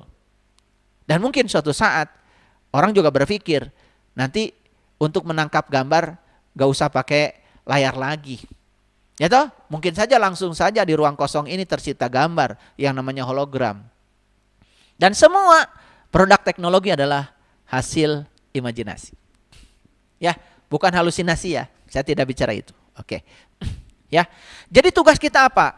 Teroboslah batas-batas bagi kehidupan kita dengan imajinasi. Jadi imajinasi bisa menerobos. Itu yang dikatakan Einstein. Kalau pikiran itu cuma menghubungkan A ke B, sedangkan imajinasi bisa ke C, bisa ke D, bisa ke E, bisa ke F, bisa ke Z. Karena apa? Kita bisa menerobos dengan imajinasi. Lalu sekarang kita sadari bahwa sebetulnya kita punya kekuatan positif yang luar biasa dan kita bisa menerobos semua itu. Ya. Bekalnya cuma dua, kekuatan cinta dan imajinasi. Nah, mari kita bedakan sekarang. Apa sih bedanya orang yang hidupnya susah dengan orang yang hidupnya senang? Sebetulnya yang membedakan cuma satu kata, yaitu cinta. Sederhana ya. Tetapi cinta itu yang telah menciptakan perbedaan besar. Yang ini susah, yang ini senang. Kenapa?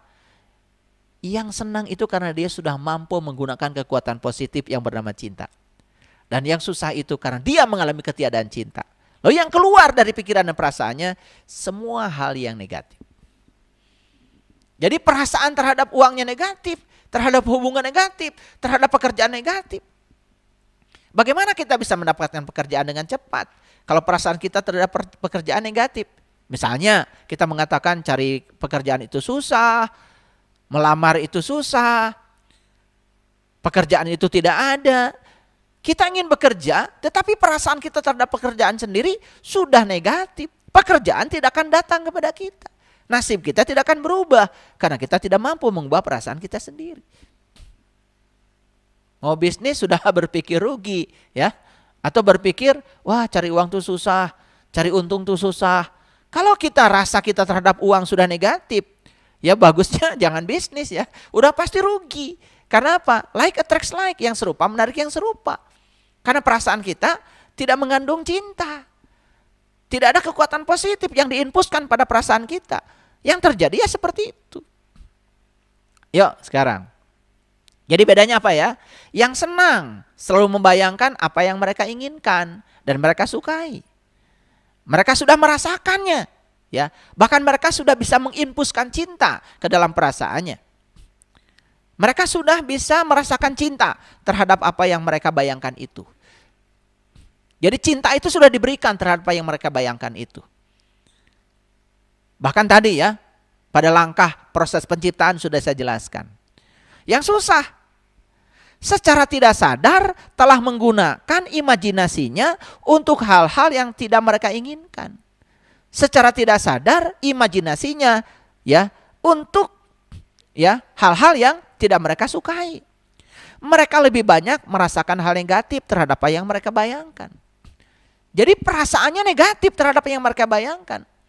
Nah itu karena apa? Karena ketiadaan cinta. Makanya yang satu hidupnya senang, yang satu hidupnya susah. Dan kita selama ini yang senang itu karena disenangkan sama Allah gitu, yang susah karena disusahkan oleh Allah. Bagaimana mungkin Allah menyusahkan hamba yang dicintainya? Allah itu membuka keran yang sama loh. Dan kita datang ke dunia ini untuk hidup bahagia, bukan untuk hidup sengsara. Bukan hanya merasakan momen-momen kebahagiaan di akhir pekan, itu pun hanya halusinasi. Ya kan? Banyak orang yang bekerja dari Senin sampai Jumat itu merasa beban, tidak bisa menyenangi pekerjaan. Karena apa? Karena rasa dia dia tidak bisa mengungkapkan cinta terhadap pekerjaannya sendiri. Bagaimana pekerjaan bisa maju? Bagaimana karir kita bisa melesat? Seperti itu, ya, para sahabat. Ya, jadi rahasia pikiran dan imajinasi ini luar biasa. Jadi rahasia pikiran, ya, terutama pikiran yang super, ternyata hanya dalam penggunaan imajinasi. Jadi rahasia pikiran itu menjadi super tergantung bagaimana menggunakan imajinasi. Dan sejarah telah membuktikan, mereka yang berani membayangkan hal-hal yang mustahil adalah mereka yang memecah batas-batas manusiawi. Setuju ya? Mungkin kalau tidak ada siapa itu pencipta pesawat itu, dua bersaudara itu, Dan saat itu main-main ya, dia menerobos batas-batas. Kita tidak membayangkan ya, kita bisa melintasi lautan Atlantik, bisa melintasi lautan Pasifik. Bayangkan ya, kita dari Indonesia bisa ke Eropa, bisa ke Amerika, bisa ke Afrika. Coba bayangkan, kita bisa ke Saudi Arabia, kita bisa ke Jeddah dari sini, melintasi lautan yang luar biasa.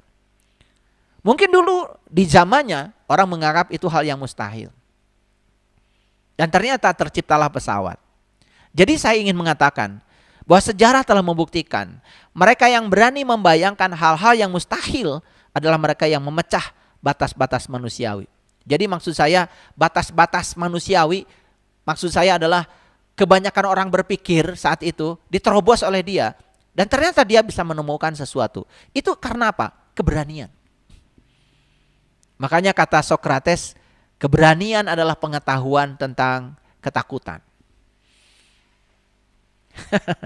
Keberanian itu pengetahuan tentang ketakutan. Mereka yang punya keberanian itu adalah mereka yang sudah bisa menguasai ketakutan. Dan ternyata mereka bisa melampaui batas-batas. Jadi sebenarnya kalau mereka bisa, kan mereka juga sama-sama manusia. Jadi artinya semua manusia diberi kesempatan yang sama untuk menerobos itu. Ya tentu saja kita yang kecil-kecilan saja ya. Kita terobos sekarang batas-batas yang selama ini yang membatasi diri kita. Ya, yuk kita terobos. Jadi kalau selama ini kita tidak memantaskan diri kita yang sederhana aja. Wah nggak mungkin saya sepatunya Adidas misalkan. Ya udah ya, begitu kita mengatakan sepatunya merek lain misalkan yang lebih murah, ya udah kita hanya akan mendapatkan itu. Tapi kita terobos ya. Saya pasti bisa pakai sepatu yang mahal, yang branded. Saya bisa pakai baju yang mahal, yang branded. Kalau itu diterobos ya dengan imajinasi kita, ya itu ya kita sudah menciptakan proses penciptaan. Ya. Baik para sahabat, kita lihat dalam bidang sains. Ya, sains begitu berkembang luar biasa. Saya kalau belajar ya, dulu saya belajar fisika klasik. Kemudian saya belajar fisika relativistik ya. Kemudian saya belajar fisika kuantum. Saya merasakan itu ada suatu lompatan yang luar biasa ya. Yang awalnya itu cuman dari radiasi benda hitam. Dulu orang menganggap bahwa yang namanya cahaya ini dianggap sebagai rambatan yang kontinu. Ternyata cahaya ini bukan rambatan yang kontinu. Ternyata cahaya ini disebut foton. Dan foton itu paket-paket energi. Siapa orang yang pertama mengilhami itu? Itu namanya Planck itu, Max Planck. Dan pekerjaan Max Planck ya tentang itu kemudian diteruskan oleh Einstein. Ditemukan yang disebut dengan efek fotolistrik. Makanya ketika Einstein mendapatkan hadiah tentang efek fotolistrik, beliau mengatakan yang berhak untuk mendapatkan ini bukan saya, kata Einstein, tapi Max Planck. Tapi kan Planck sudah mendapatkan hadiah Nobel. Itu luar biasa ya. Gitu. Nah itulah kemudian masuk dalam tataran energi. Maka saya sudah sampaikan bahwa ada tataran materi, ada tataran energi. Dan realitas itu terbentuk oleh dua tataran itu. Di tataran energi kita tahu adalah energi sama dengan konstanta Planck dikalikan frekuensi. Di tataran materi kita sudah tahu ada energi sama dengan massa dikalikan kecepatan cahaya dikuadratkan. Nah ketika itu disimultankan, dikoherensikan, kemudian itu yang bisa membentuk realitas. Para sahabat bisa mendengar kajian ini di episode yang kedua. Ya kehidupan yang menakjubkan sudah saya jelaskan ya. Saya tidak mengulanginya lagi. Dalam bidang kedokteran kita mendapati begitu banyak ya sesuatu yang luar biasa. Dulu kan orang tidak percaya bahwa janin itu ya ketika di dalam rahim tidak bisa dideteksi jenis kelaminnya, golongan darahnya, ya toh? Sekarang dengan teknologi bahkan mohon maaf ya, janin usianya baru beberapa minggu, beberapa bulan ya, dengan teknologi semua sudah terungkap. Sehingga tidak layak lagi disebut janin karena janin itu dari kata jin. Jin itu sesuatu yang tersembunyi. Disebut janin itu karena masih tersembunyi. Sekarang yang di dalam perut pun sudah tidak tersembunyi. Karena apa? Teknologi sudah bisa mengungkap rahasianya. Bahkan jenis kelamin sudah bisa diungkap. Walaupun ya baru beberapa minggu. Itulah teknologi ya di bidang kedokteran. Di bidang olahraga, di bidang seni, ya, mohon maaf ya. Sekarang perhatikan ya di bidang seni, ya. Film-film kartun begitu luar biasa. Bahkan film kartun yang asalnya di televisi masuk di bioskop. Animasi luar biasa. Dan itu semua hasil imajinasi dari orang-orang yang punya cinta, yang punya kekuatan positif. Dan orang-orang yang ketiadaan kekuatan positif, cuman mager aja, makanya tidak kebagian apa-apa. Saya sering mengatakan kalau kita ingin kaya harta, maka kita harus kaya 4 dulu. Yang pertama adalah kaya aksi. Harus banyak ya, jangan mager. Loba kadaek kata orang Sunda. Yang kedua harus kaya ilmu, banyak belajar. Yang ketiga harus kaya ide, kaya kreativitas. Dan yang keempat adalah kaya hati. Kalau kita sudah punya 4 ya, kaya aksi, kaya ilmu, ya, kaya ide, kreatif, ya, maka harta itu akan nuturkeun kata orang Sunda ya. Jadi dia akan mengejar kita. Jadi saya dulu pernah berada pada situasi mengejar uang. Kemudian saya menegur pada diri saya. Karena apa? Waktu saya mengejar uang, saya juga mendapatkan uang. Saya beli rumah beberapa dan alhamdulillah rumah itu juga lepas begitu saja. Ya, caranya macam-macam. Kemudian saya refleksi pada diri saya. Kenapa rumah-rumah saya yang dibeli ini kok bisa lepas semuanya?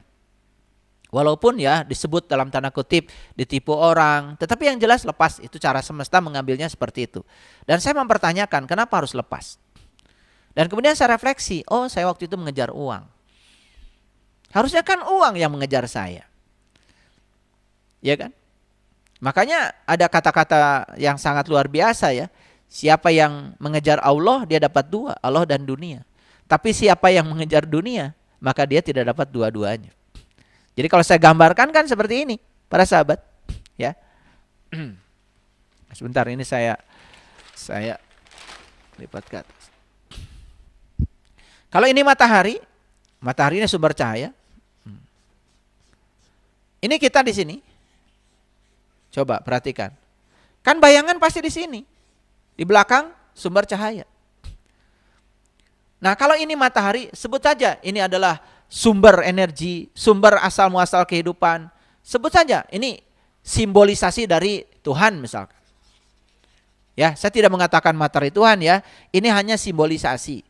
Karena Tuhan sendiri di dalam banyak kitab suci banyak sekali menyimbolkan dirinya matahari, bulan, bintang, seperti itu. Itu simbolisasi, ya. Nah, itu artinya adalah sumber cahaya. Nah, ini kenapa terbentuk bayangan di sini? Karena terhalang kan cahaya oleh tubuh kita sendiri. Coba sekarang, kalau kita ini adalah Tuhan, inilah kita. Inilah manusia. Manusia. Mana bayangan? Inilah dunia. Makanya di Quran dikatakan ya sesungguhnya dunia itu adalah bayangan. Nah sekarang coba kalau kita bergerak ke sini, bergerak ke sumber cahaya, bukankah bayangan ikut? Jadi siapa yang bergerak ke sumber cahaya, bayangan ikut.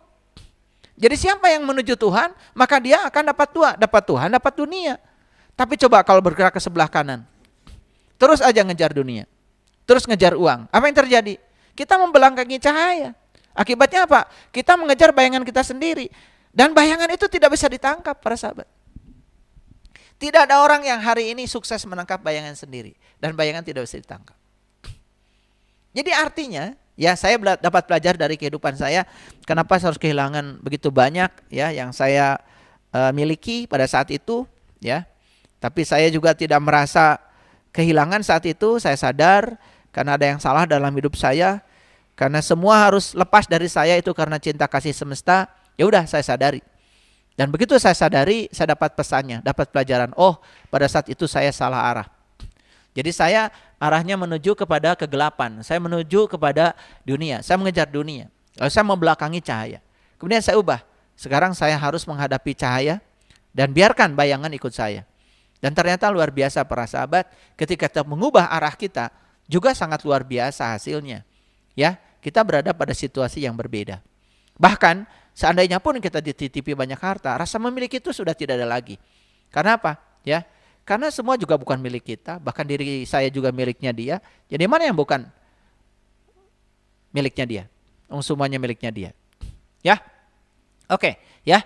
Jadi dalam bidang sains, kedokteran, olahraga, seni, teknologi, ya, hanya nama-nama orang yang membayangkan hal-hal yang mustahil yang terukir dalam sejarah. Setuju ya? Setuju ya? Kita dengar ya, nama-nama orang yang terukir dalam sejarah siapa itu? Sebetulnya orang-orang yang terukir dalam sejarah adalah orang-orang yang berani membayangkan hal-hal yang mustahil. Di zamannya mustahil, ternyata jadi kenyataan sekarang.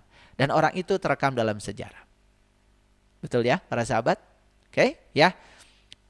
Jadi mereka yang telah mengubah dunia adalah mereka yang berani menerobos batas-batas imajinasi. Sesuatu yang mustahil bagi orang, bagi dia tidak mustahil. Sesuatu yang impossible bagi semua orang, dia ubah impossible menjadi I'm possible. Lihat ya.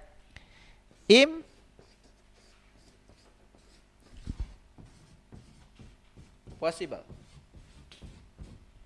Tidak mungkin. Ganti aja. Kasih tanda di sini. Jadi I'm possible. Cuma dikasih ini aja. Impossible dikasih tanda di sini. Jadi I am possible. Sesuatu yang tidak mungkin menjadi mungkin. Saya dulu begitu nyampe di Bandung, ya, lihat rumah-rumah yang besar di Bandung. Mungkin banyak orang yang membayangkan, nggak mungkin saya bisa memiliki rumah itu. Karena saat itu impossible. Tapi alhamdulillah, sedikit pun saya tidak pernah memiliki pikiran impossible. I'm possible. Semuanya mungkin. Dan ternyata saya juga kebagian rezekinya bisa punya rumah di Bandung. Di kota Bandung. Jadi sebetulnya semua tergantung pada kita. Ini bukan soal nasib ditentukan oleh Allah. Tetapi Allah ya, cara menentukan nasib tergantung pada pikiran dan perasaan kita sendiri. Itulah sebetulnya sang keberadaan itu akan memenuhi semua kebutuhan kita. Manakala kita sudah bisa mengubah pikiran dan perasaan kita.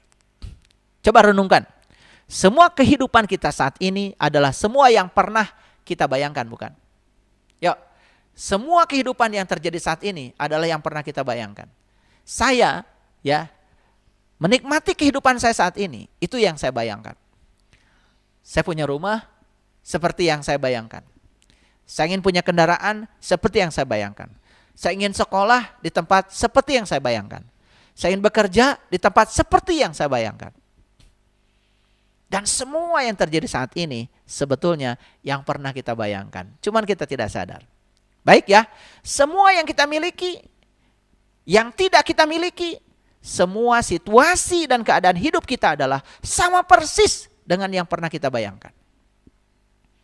Semua yang kita miliki, semua yang tidak kita miliki, semua situasi yang dan keadaan hidup yang terjadi kepada kita saat ini persis dengan yang pernah kita bayangkan. Persis dengan yang pernah kita bayangkan. Jadi, apapun yang dapat kita bayangkan sebetulnya sudah ada. Makanya ada kata-kata bijak, semua yang dapat kita bayangkan nyata. Karena sesuatu yang dapat, apapun yang kita bayangkan itu sebenarnya sekarang sudah ada. Yuk, sekarang saya kasih contoh. Ada yang membayangkan mobil baru nggak di tempat ini? Ada kan? Mobilnya sudah ada di dealer. Ada yang membayangkan moge, motor keren yang besar gitu. Ada nggak? Ada. Motornya sudah ada. Ada membayangkan banyak uang nggak? Uangnya sudah ada kok. Semua yang dapat dibayangkan itu sebetulnya sudah ada. Yuk sekarang, seberat apapun situasi yang kita hadapi, bayangkan akhir yang baik. Dan rasakan akhir yang baik. Itulah cara mengubah keadaan dari situasi seperti yang kita inginkan. Apapun keinginan yang dapat dibayangkan, semuanya sudah ada dalam penciptaan. 5.000 tahun yang lalu, apapun yang mungkin diciptakan sudah selesai. Betul? Orang 5.000 tahun yang lalu baru imajinasi. Tetapi apapun yang dapat dibayangkan 5.000 tahun yang lalu, bukankah sudah selesai? Betul? Kenyataannya sekarang semua menjadi terrealisasi. Bahkan 5.000 tahun yang lalu apapun yang mungkin diciptakan sudah selesai. Bahkan sudah lengkap. Bahkan sudah ada. Dan sekarang sudah terjadi. Dan dapat kita rasakan. 5.000 tahun kemudian Fisika kuantum telah menginformasikan kepada kita tiap sesuatu kemungkinan dan segala sesuatu yang sebenarnya itu sudah ada saat ini. Apapun yang dapat kita bayangkan dalam hidup sebenarnya sudah ada. Setiap kemungkinan yang ada memang sudah ada. Itulah para sahabat. Di episode yang kelima ini saya berbicara lebih dalam lagi. Lebih dalam lagi. Dan itulah hebatnya ketika kita mau belajar. Apalagi ketika kita mau mengimplementasikan hasil belajar. Selamat mendapatkan kehidupan yang menakjubkan. Walaupun baru episode yang kelima, saya percaya para sahabat yang sudah mencoba untuk mengimplementasikan semua rahasia semesta ini, mungkin sudah merasakan walaupun di tingkat yang sedikit. Gak apa-apa positifnya satu. Karena perasaan yang sudah satu positifnya nanti juga akan menimbulkan hal yang diinginkan. Dan hal yang diinginkan dan kita cintai akan menimbulkan perasaan positif dua. Dan akan membangkitkan, mengundang perasaan apa hal yang diinginkan lebih banyak lagi. Dan itu terus menerus akan seperti itu. Yuk kita sekarang rubah nasib kita dengan cara mengubah pikiran dan perasaan kita. Membayangkan, merasakan, dan menerima. Terima kasih. Assalamualaikum warahmatullahi wabarakatuh.